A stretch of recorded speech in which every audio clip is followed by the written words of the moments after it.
किसी की बहू बेटी तुम्हारे सामने आए, बस तलवार उठा के उसका सलवार खोल दो। ये विद्रोह क्यों छलकता है आपके अंदाज में? नहीं, मैं विद्रोह नहीं कर रही हूँ, मैं ओरिजिनल इस्लाम बता रही हूँ। अल कुरान की वो आयत बता दो जिसमें 72 वर्जिन हूरों का जिक्र है। बॉडी के जिस पार्ट से वो अपने डिजायर्स को फील करती है या वो अपने उम्फ को फील करती है, उसको भी काटने के लिए इन्होंने एक फतवा जारी करके इसको करवा दिया है। खासतौर से जब धर्म की बात चलती है और जब आप खुद भी एक मुस्लिम कम्युनिटी से आती हैं, तो यहाँ पर मैं ये जानने की कोशिश करता हूँ और हमारे जो दर्शक हैं वो भी समझने जानने की कोशिश करना चाहते हैं कि आपके भीतर जो विद्रोह की जो भावना है, ये विद्रोह क्यों छलकता है आपके अंदाज में? नहीं, मैं विद्रोह नहीं कर रही हूँ, मैं ओरिजिनल इस्लाम बता रही हूँ।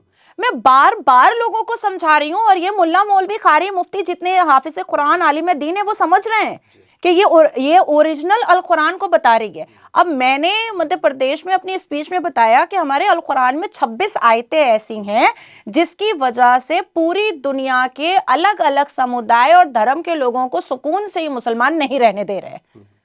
वो 26 आयतों पर तबसरा होना चाहिए, उन 26 आयतों पर कन्फ्रंटेशन होना चाहिए।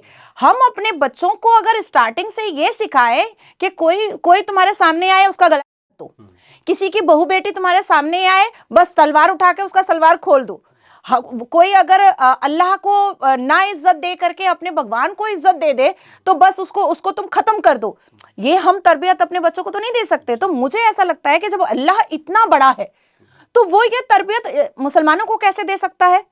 और दूसरी तरफ फिर दूसरे आयत में हम पढ़ लेते हैं लकुम दीनकुम वलिय दीन, आप अपने धर्म की इज्जत करो, दूसरों को उसके धर्म की इज्जत करने दो। तो फिर ये बाकी की जो 26 आयतें हैं इस पर कन्फ्रंटेशन क्यों नहीं होना चाहिए? क्योंकि कुरान जो है वो 1939 में पहली बार प्रिंट हुआ, तो क्या ही पता कि उसमें कुछ ना कुछ अपने अपने मन की बातें इसमें डाली गई हैं। अब जैसे मैंने दो एग्जाम्पल मैं आपको देती हूँ। मैंने कहा कि 72 वर्जिन हूरों का बड़ा जिक्र हुआ, आप लोगों के चैनल पर भी बड़े लंबे लंबे जो हैं उसके डिबेट्स हुए। तब मैं पॉलीगेमी हलाला को लेकर के मैं सुप्रीम कोर्ट में बहुत व्यस्त थी, मैं उन डिबेट्स में पार्टिसिपेट नहीं कर पाई थी। जब वो मैटर मेरे तक आया तो मैंने सिर्फ एक ही बात आप लोगों के चैनल के या उन अन्य नेशनल चैनल के इस्लामिक स्कॉलर के पैनलिस्ट से इतना ही पूछा कि अल कुरान की वो आयत बता दो जिसमें 72 वर्जिन हूरों का जिक्र है। कह रहा है तुम खराब औरत हो, तुम बदजात औरत हो, तुम्हारा 10 हस्बैंड है, तुम हिंदू से शादी की हो। मैंने कहा ठीक है, सब मान लिया, मैं बहुत बुरी औरत हूं, लेकिन आयत नंबर तो बता दो। आयत नंबर नहीं बताया क्योंकि ये आयत है ही नहीं, ये 72 वर्जिन हूर का कोई जिक्र अल कुरान में है ही नहीं, ये इनका क्रिएट किया हुआ है। ये इसलिए क्रिएट किए हैं ताकि ये बुरहान वानी बना सके, ताकि ये अजमल खसब बना सके, ताकि ये अफजल गुरू बना सके, ताकि ये याकूब मेमन बना सके, ताकि ये आफ्ताब जैसे लोग बना सके कि तुम बोटियां कर करके फ्रिज में डाल दो। अब इंसान को, कौन ऐसा इंसान होता है जिसको जीने का लोभ नहीं होता है, ललक नहीं होती है, जोश नहीं होता है? कौन ऐसा व्यक्ति होता है जो बड़ा होने के बाद ये नहीं सोचता है कि मेरा एक खूबसूरत सा घर हो, मेरे बच्चे हो, मेरी बीवी हो या मेरा हस्बैंड हो, मेरी एक कमाई हो, मैं विदेश घूमने जाऊं? ये जितने मौलवी मुल्ला हैं ये हमारे मुसलमान युवाओं को बहला करके, वरगला करके, उनको मिसअंडरस्टूड करके, इस्लाम से डरा करके इनको इन्होंने एक कैद में रख दिया है। जिस उदारवाद की आप बात कर रही हैं, इस्लाम में भी उदारवाद है, जहां तक मैंने पढ़ा समझा है, तो उसमें भी बहुत खुले तरीके से विचारों को रखा गया है। और सऊदी अरेबिया जो है अपने आप में जो है एक एग्जाम्पल है। अभी हमने देखा कि वहां पर मंदिर का निर्माण भी कराया गया, वहां के जो शाह है उन्होंने स्वागत किया कि भाई हिंदू मंदिर यहाँ पर बनना चाहिए। हम जब इस तरफ आते हैं, जब पाकिस्तान की तरफ आते हैं, बांग्लादेश की तरफ आते हैं, हिंदुस्तान की तरफ जब आते हैं, यहाँ का जो इस्लामिक कट्टरपंथ है आज भी महिलाओं को जो है बुर्के में रखना पसंद करता है। वो खुद लबादे में नहीं रहते, जो कि पारंपरिक परिधान पुरुषों का है। महिलाएं जो है अपना हिजाब में रहें, वो जो है बुर्के के अंदर रहें, ठीक है। फिर हम जब दक्षिण अफ्रीका के कुछ जो मुस्लिम कंट्रीज है वहां पर जब हम जाते हैं तो वहां पर भी जो है महिलाओं के खतना, जो आप लोग शायद सुनकर के आपको हैरानी होगी, वहां पर महिलाओं का भी खतना किया जाता है। तो इस तरह की चीजें जो है इस्लाम में आज के दौर में भी पनप रही हैं। क्या आपको लगता नहीं कि समय के साथ ये सब चीजें जो है सुधरनी चाहिए या फिर इसमें परिवर्तन होना चाहिए? आपको क्या लगता है इसमें?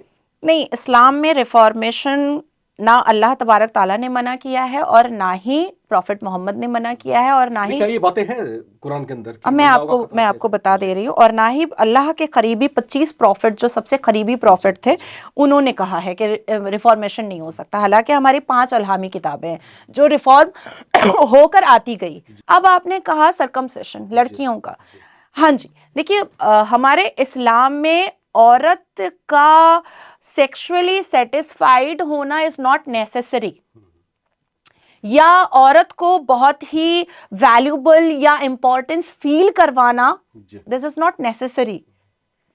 औरत का काम है बच्चा पैदा करना, तो बॉडी के जिस पार्ट से वो अपने डिजायर्स को फील करती है या वो अपने उम्फ को फील करती है, उसको भी काटने के लिए इन्होंने एक फतवा जारी करके इसको करवा दिया है। हालांकि इसका जिक्र भी अल कुरान में कहीं पर नहीं है। और बोरी समाज में ये भारत में भी होता है और ईरान में ये बहुत ज्यादा होता है, बहुत ही ज्यादा होता है ईरान में। जैसे ईरान में निकाह मस्यार बहुत ज्यादा होता है, ईरान में निकाह मुत्ताह बहुत ज्यादा होता है। और आप हैदराबाद जाइएगा, मैं माधवीलता जी के कंपेनिंग में गई थी तो मैंने खुद अपनी आंखों से देखा है कि वहां पर निकाह मस्यार, निकाह मुत्ताह और हलाला का के सेंटर आज भी चार मीनार के पास बने हुए हैं। तो बहुत सारी ऐसी चीजें हैं जिसमें कुरान में मना किया गया है। जब मैं ट्रिपल तलाक के मैटर को देख रही थी 2015 से 2017 तक अपने सीनियर वीके बिजू जी के साथ, तो वहां पर all India Muslim personal law board ने कहा था कि 3 तलाक is a part of Islam. तब मैंने वो आयत निकाली सूरह तलाक वाली, जिसको मैंने सुप्रीम कोर्ट के चीफ जस्टिस के बेंच पर मैंने ट्रांसलेट करके सबमिट किया कि ये आयत कह रही है कि जिस घर में तलाक होता है उस घर में अल्लाह तबारक ताला रिस्क मतलब इनकम बंद कर देते हैं। तो मतलब तलाक नहीं होना चाहिए। तो ये लोग मोल्ड करना, ट्विस्ट करना, टर्न करना, अपनी फ्लेक्सिबिलिटी के हिसाब से, अपनी अयाशियों को पूरा करने के हिसाब से ये करते हैं। लेकिन रिफॉर्मेशन की जहां तक बात है, इस्लाम वाकई में बहुत सफोकेटिव है, बहुत कंजर्वेटिव है। इस्लाम एक्चुअली में बहुत ज्यादा पीछे रखने का एक मजहब है। हालांकि मुझे गर्व है कि मैं मुसलमान घर में पैदा हुई हूं, मैं बहुत गौरव फील करती हूं, लेकिन जब पैगंबर आते थे और जब उनको अल्लाह तबारक ताला जमीन पर भेजते थे तो वो क्या करते थे, वो इस्लाम को और खूबसूरत बनाते थे।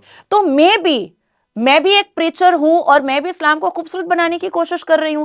द थर्ड थिंग इज के हर बार मुसलमान, अभी मंदिर मस्जिद का जो भी विवाद होता है, मुसलमान कहते हैं हम बुत परस्तों को नहीं मानते, और हमारे अल कुरान में कई आयतें हैं जिसमें बुत परस्तों को बिल्कुल सरतन से जुदा करने का लिखा हुआ है, एकदम लिखा हुआ है कि भाई इसको हटाओ, इसको खत्म कर दो अगर ये ना माने। और इसी के लिए आया दावत इस्लाम, अल तकैया, उसके बाद फिर जिहाद, उसके बाद जजिया आया। ठीक है, तो अब क्या है कि ये कहते हैं बुत परस्त तो भाई इस्लाम में बिल्कुल भी माना नहीं जाता, लेकिन हम भी बुत परस्त हैं। शायद मुसलमानों ने इस्लाम को और अल कुरान को बहुत अच्छे से नहीं पढ़ा। अलिफ लाम मीम में अल कुरान के पहले पारा में जब हम जाते हैं और अलिफ लाम मीम के वर्सेस 34, 35 और 36 को हम पढ़ते हैं, 34, 35 और 36 को, तो उसमें साफ लिखा हुआ है कि अल्लाह तबारक ताला ने आदम अलैहिस्सलाम को मिट्टी का बनाया, मिट्टी का बनाने के बाद उसमें रूह फूकी, उसके बाद फिर उन्होंने फरिश्तों को कहा, सारे फरिश्ते को जन्नत में कहा कि इनके सामने सजदा करो। तो आपके यहाँ मूर्ति में प्राण प्रतिष्ठा तो हो रही है और आप अपना माथा टेक करके आशीर्वाद ले रहे हैं, तो हम भी तो आदम के सामने झुके हैं, वो भी तो मिट्टी के थे। तो इंसान अगर चाहे तो सारे विवादों को साइड रख करके बहुत खूबसूरती से रह सकता है, लेकिन कुछ वही मैंने फिर कहूंगी कि वो 26 आयतें जो है वो किसी को सुकून नहीं लेने दे रही हैं।